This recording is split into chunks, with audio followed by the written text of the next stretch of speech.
What is the ceiling next year for Maryland football?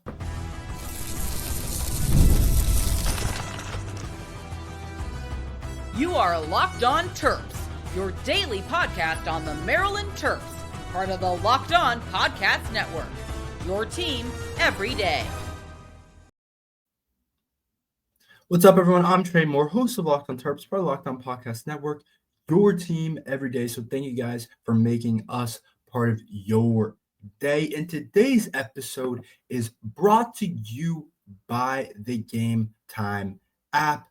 Download the Gametime app, create an account, and use code Locked On College for $20 off your first purchase. So as we get farther to football season, I want to talk about the ceiling for Maryland football. And to me, the ceiling is a lot higher than a lot of people think for Maryland football next year and what they can actually be. I think there's one reason in particular for Maryland basketball actually maybe being able to have a really high ceiling and a really solid case.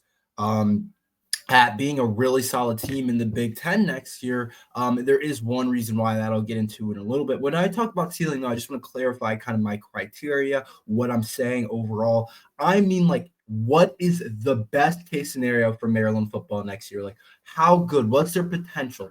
At our best next season, what are we as a team? And that's kind of what I mean by ceiling. This isn't me saying how good I think Maryland football is actually going to be. That'll be a different topic for a different day. But I think it's always interesting to talk about a ceiling for a team because it's like, how high can this team actually go? What kind of goals can this team actually take? Can this team be one of the better teams in the Big Ten? Can this team compete to be in one of the top bowl games? Can this team be a top 15 team at the end of the year? Not saying any of those things are true for Maryland football, but I do want to talk about kind of the ceiling for the Terps, what I think about, and then we can compare it at the end of the season. We're going to look at this team and say, did we meet your ceiling? Did we meet kind of where we thought we were going to be? Did we go below to our floor? Because that's another topic that we'll talk about too, is what's the floor for Maryland football? How bad can Maryland football actually be this year? But let me say this. I do think the season ceiling is actually higher than our talent is.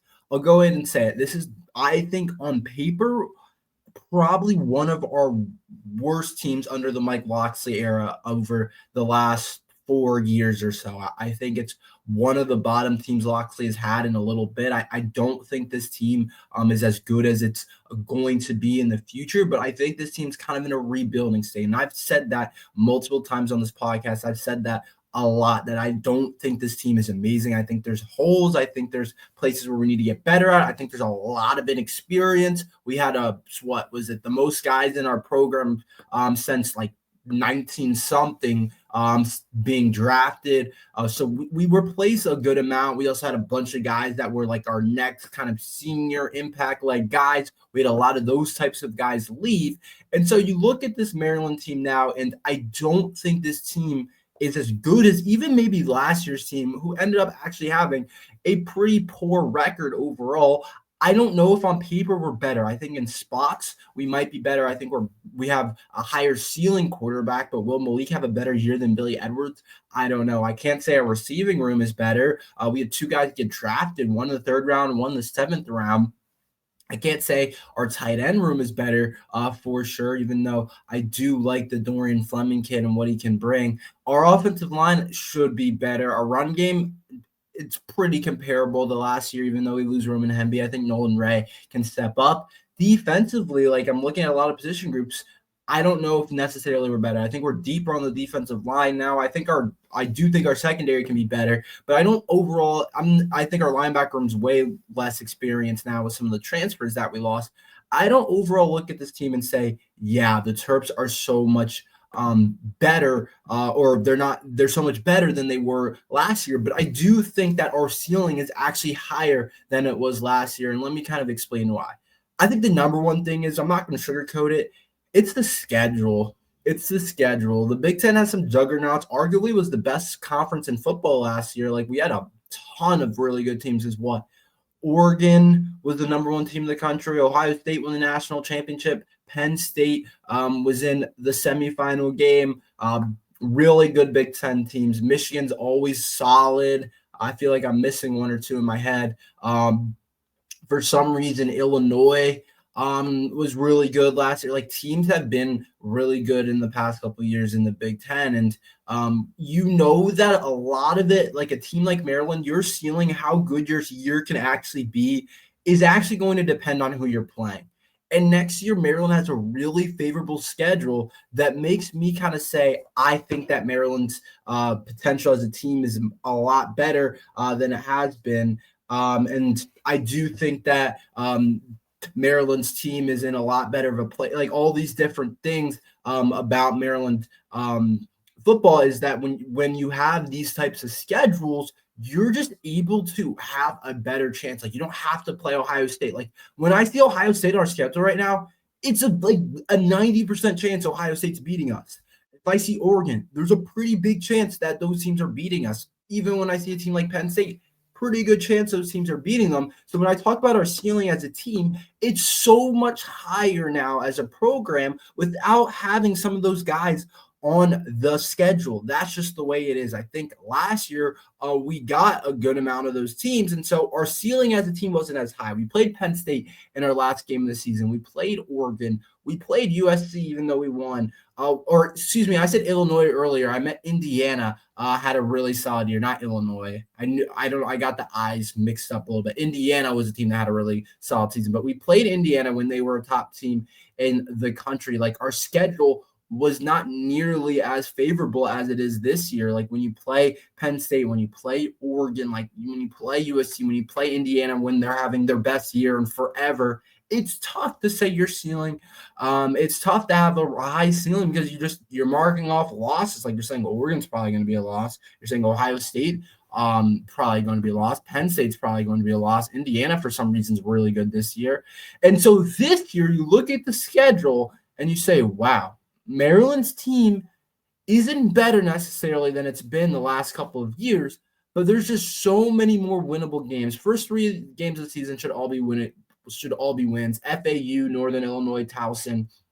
But I'm talking more, if we lose any of those teams, there's a problem. But I'm talking more about the teams in the back when we start Big Ten play. Like, you play Wisconsin, that's winnable. You play Washington on October 4th, that's winnable. You play Nebraska, that's super winnable. You play UCLA, that's super winnable. That'll be interesting with the Nico stuff, him going to school now at UCLA. That'll be interesting. You play Indiana, even though Indiana was really good last year, that's still super winnable. You play Rutgers, winnable. You play Illinois, winnable. Michigan, that's their only blue blood, and they are still kind of, I don't know how they're going to look next year. Michigan's kind of a question mark with Bryce Underwood and some of those different things. So I don't know exactly the kind of team that they're going to be, but I do think Michigan is somewhat of, I think that's, I don't want to say winnable, but it's definitely like a game where Maryland could end up, I think we have a better chance of beating them than we did a lot of the other blue bloods. Probably all the other blue bloods. Penn State has a lot back. They bring back Drew Aller. They bring back their backs. They have a lot of good players. They're more winnable than Ohio State, even though Ohio State seems to lose to them every year. And then you play Michigan State. So you have winnable games. Only true blue blood is Michigan, and I think Michigan's probably the blue blood you'd want to see next year with the freshman quarterback. Their coach got suspended a couple games to start the year. Like, they might be a little off this year again. I don't know, though. They could end up having a really good year. But if Michigan's your hardest game of the year, you're probably in a pretty good spot in terms of Big Ten schedule. So instantly I look at Maryland's actual ceiling and I say, all those games are winnable. So you're going to win your first 3 games of the year, 1, 2, 3. And then you say, well, maybe we'll have a chance to beat Wisconsin. That's 4. Maybe we'll beat Washington. I'll give that 4.5. And then 5 against Nebraska, UCLA, Indiana, 6, Rutgers, 7. Like, there are so many winnable games. I think the ceiling for this team is 9 wins, to be honest. That's the ceiling. I see 9 wins as the highest we can go. I don't see us getting 10. I don't see us completing that. I think that's when we're just getting to a spot that's we're kind of being unrealistic with it maybe. But I can definitely see us getting 9. I definitely can see that happening. I think that's entirely a possibility. I don't quite see 10. So that's kind of what I see this ceiling at. And then you also look at some of the players, the high potential guys that we have on our team. You look at Malik Washington. Malik Washington could end up being really good, quickly. He could end up being really good in Mike Loxley's system pretty quickly. And I think that's another big reason why I think this team has potential. I think the offensive line could potentially be a lot better than it was last year. The receiving room does have potential, and their ceiling can be pretty high. I think their floor is really low as well. I think some of the defense side of the ball, we have high ceiling. So I do think when you talk about personnel plus schedule, Maryland's ceiling is probably a 9-win season. Like if we reach that this year, I was like, okay, we reached our utmost potential. We reached our utmost ceiling. Like we got to a pretty good spot. If we end up being lower than that, I would say, okay, if we were somewhere at like 5-6 wins, I'd be like, that's probably about where we're supposed to be. If we're at like 4-3 wins, which shouldn't happen. I would say we should be around like 7 wins, especially with those first 3 wins. First 3 games are all pretty winnable. So that's kind of how I see the ceiling going. Let me know what you guys think for the ceiling for Maryland. How many wins can we actually get to? Let me know what you guys think down below. Give me a number because I'm really interested to see if you guys are thinking similar things as me or if I'm kind of a little bit off by kind of what the public thinks. So let me know down below what you guys think overall. Let's talk about some players that I think might actually blow up this year. Goes kind of with our ceiling talk. I want to kind of dive into that, guys, who I think have high ceilings that potentially could blow up. Similar kind of topic, but I want to dive more into the personnel. So we'll talk about that next. There's nothing like the atmosphere of an NBA playoff game. Every bucket, every defensive stop, every moment feels huge. It's electric in the arena, and with Game Time, you can be part of it without the stress of last-minute ticket hunting. Game Time makes it fast and easy to get playoff tickets, even when demand is sky high. Prices on the apps actually go down as tip-off gets closer, and their last-minute deals can save you up to 60%. This is why a lot of my friends and a lot of people use Game Time. You save up to 60% off buying last minute for sports, concerts, comedy, theater, whatever you guys want. The all-in pricing means no surprise fees at checkout. What you see is what you pay. Take the guesswork out of buying tickets with Game Time. Download the Game Time app, create an account, and use code LOCKEDONCollege for $20 off your first purchase. Terms apply. Again, create an account, redeem code LOCKEDONCOLLEGE for $20 off. Download the Game Time app today. Last minute tickets, lowest price guaranteed.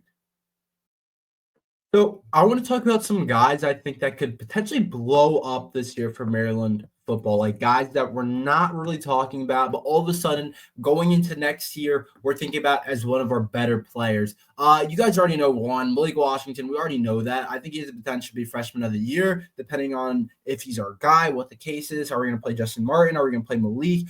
I don't know what the case is, but I think Malik Washington has the potential to blow up and be our guy, to be the quarterback for Maryland football and to be freshman of the year in the Big Ten, whatever, all those things. He has the chance to blow up. But I'm going to be talking more about some low-key guys that you guys might not see coming that I actually think have a chance to be really good next year for the Terps when a lot of people aren't talking about them.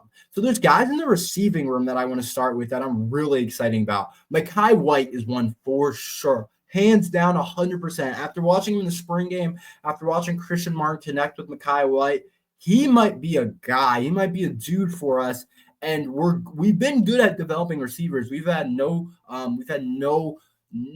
problem with doing that. We've had no problem with developing receivers and corners, or secondary guys, I should say, not just corners, like corners, safety, DBs overall. We've had no problem developing guys like that. And Mekhi White might be next in line. I love the way he looked in the spring game. I love his size. He's had a year now. He might be a guy that he really gets in the rotation. He might start kind of like 5, 6 in the depth chart, but gets in the game. And at the end of the season, we're looking at him as maybe one of our better returning guys. So I really like Mekhi White. I really like what he brings. I do think he can really help us, and he can do a lot of different things for Maryland overall. And I like his game, and I do think he's going to end up benefiting us a lot for the Terps, which I do think. I do think he's a guy that might blow up this year. I think he's a really high potential, and we might need a guy like that on our offense. And then another guy on our offense that I think could actually blow up is Ryan Manning. He also looked good in the spring game. I feel like I've seen different clips of him online. I think he has a ceiling and the potential to be really good as a Maryland receiver. I like his game. I think he runs really good routes. I think that's his main thing. I don't think he is the fastest guy ever or the biggest guy ever, but I think he's just going to be able to get open for us. So those are two guys in the receiving room that I'm like, not guys that we are probably thinking about. Like, we're probably thinking of Jaleel Farouk, Caleb Webb, Octavian Smith. But that tier below with Ryan Manning and Mekhi White, I do think some of those guys could potentially look really good for Maryland next year. Nolan Ray is a guy I don't want to. I think I was really big on him last year, potentially looking really good, and he did a lot of that. But this year, he could be one.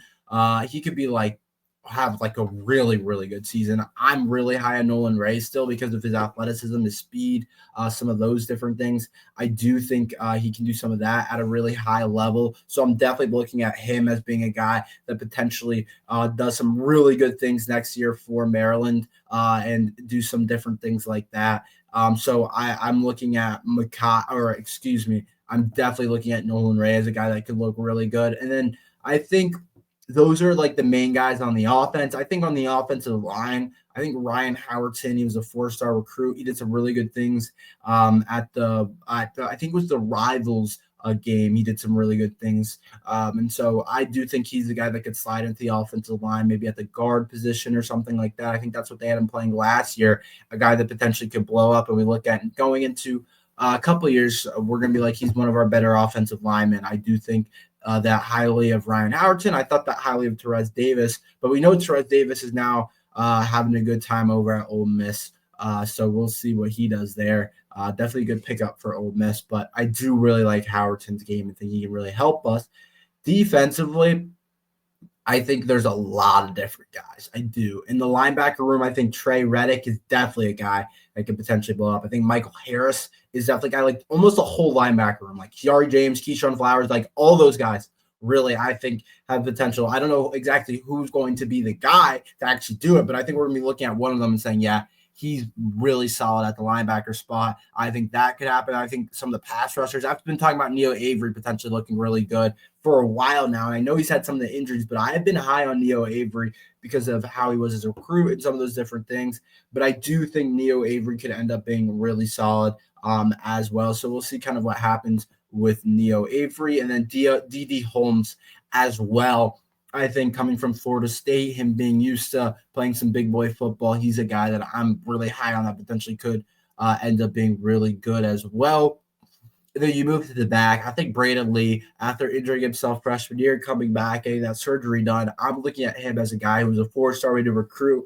Huge when we flipped him away from South Carolina. That really helped. So I do think Braden Lee's a guy that could blow up and look really good for Maryland. I definitely think that. So we'll see exactly what happens with that. But I do think those are some guys that I'm really high on that potentially could look really good next year for Maryland football. And then Kevin Humes as well. I want to include him. I think Kevin Humes is a guy that at the corner spot struggled last year a lot, but he was playing as a freshman.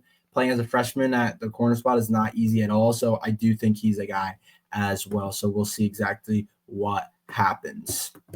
Let's talk a little bit about guys that have the potential to be all Big Ten players, like not guys that are blowing up, that are more low key, guys that I think on our team have potential to be all Big Ten players. Like, who do we have on our roster that potentially could be one of the better guys in the Big Ten? So we'll talk about that and kind of my overall thoughts about that next. Did you know your Fire TV is also an Xbox?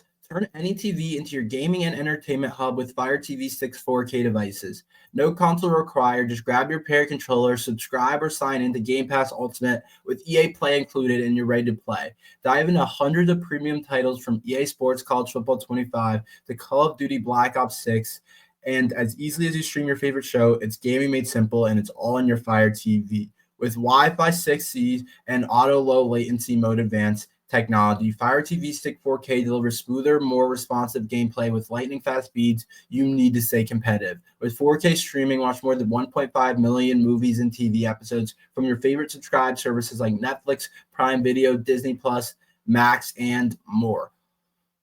Head to Amazon.com/Fire TV locked on to get started. Xbox Game Pass Ultimate subscription and comparable controller required. Available on select devices, including Fire TV Stick 4K, Fire TV Stick 4K Max, and Fire TV Cube.